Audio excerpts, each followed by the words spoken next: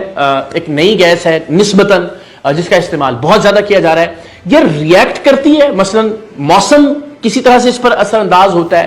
یا ایسا ہے کہ کمرے میں، دفتر میں، دکان میں کوئی اور ایسا عنصر موجود ہو، کوئی اور ایسی چیز موجود ہو کہ جس کے ساتھ مل کر یہ مہلک ہو جاتی ہو، جس کے ساتھ مل کر یہ ریئیکٹ کرتی ہو اور اس کے نتیجے میں دھماکہ ہونے کے نتیجے میں اتنی قیمتی جانیں ضائع ہو رہی ہوں۔ اس حوالے سے بھی تحقیقات کرنا بہت ضروری ہے۔ ایک بات ذہن میں رکھیے کہ جب بھی دھماکہ ہوتا ہے، جو ایئر کنڈیشنز کا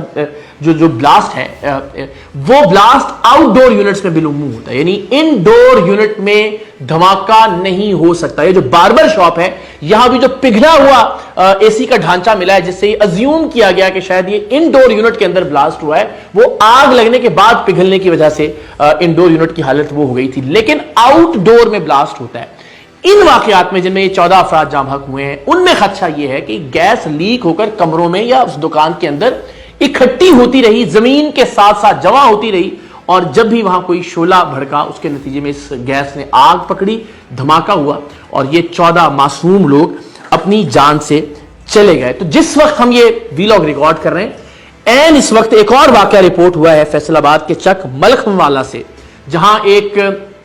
جو فوٹوگرافر ہیں ان کے اسٹوڈیو میں اے سی کا بلاسٹ ہوا ہے. لیکن خوش قسمتی کی بات یہ ہے کہ اس وقت اس اسٹوڈیو کے اندر کوئی شخص موجود نہیں تھا، لیکن جانی نقصان نہیں ہوا. تو 1.5 مہینے میں صرف فیصل آباد اور اس کے اطراف میں 14 افراد ایئر کنڈیشن پھٹنے سے یا ایئر کنڈیشن کی گیس لیکیج کے بعد ہونے والے دھماکے کے نتیجے میں جاں بحق ہو گئے. اور یہ ظاہر ہے کوئی معمولی بات نہیں ہے، آپ کے میرے ہم سب کے گھروں کے اندر ایئر کنڈیشننگ کا استعمال کیا جا رہا ہے. تو یہ گیس مہلک ہے، کیا ایئر کنڈیشنرز کے اندر کوئی ایسی خرابی پیدا ہو گئی ہے کہ جس کے نتیجے میں یہ بلاسٹ ہو رہے ہیں، یا فیصل آباد میں گیس کی سپلائی میں اسپیسیفکلی کوئی ایشو ہے، یا ٹیکنیشین جو ہیں ان کی جانب سے کہیں کوئی پرابلم آ رہا ہے، یا پھر جو بنانے والی کمپنیز ہیں ان کی ٹیکنالوجی میں کوئی تبدیلی آئی ہے جس کے نتیجے میں یہ پے در پے 3 واقعات ہوئے ہیں. ظاہر بڑی خطرناک بات ہے جب آپ سوچتے ہیں کہ جس گھر میں، جس کمرے میں آپ اپنے بچوں کے ساتھ ہیں، اپنی فیملی کے ساتھ ہیں، اپنے بزرگوں کے ساتھ ہیں، وہاں جو اے سی لگا ہوا ہے وہ 14 لوگوں کی جان لے چکا ہے ڈائریکٹلی اور انڈائریکٹلی. تو ظاہر ایک خوف کی لہر ہے جو ہم سب میں دوڑ جاتی ہے. حکومت کو فوری طور پر ان تینوں واقعات کو تکنیکی طور پر جانچنے کی ضرورت ہے، اور بالخصوص یہ جو R32 گیس ہے اس کے حوالے سے فوری طور پر کوئی تحقیقاتی کمیٹی تشکیل دینے کی ضرورت ہے. لیکن جو چیزیں بالعموم ہم کر سکتے ہیں وہ یہ کہ ہم اے سی پر ضرورت سے زیادہ دباؤ نہ ڈالیں. گیس لیکیج کا معاملہ بالعموم اس طرح سے ہوتا ہے، ہر کچھ وقت کے بعد کوشش کریں کہ اے سی کو بند کر دیا جائے. اے سی کی جو سروس ہے اس کو کوشش کریں کہ ہم وہ ریگولرلی کرواتے رہیں. پھر جتنا بڑا ایریا ہے اس ایریا کی نسبت کم جو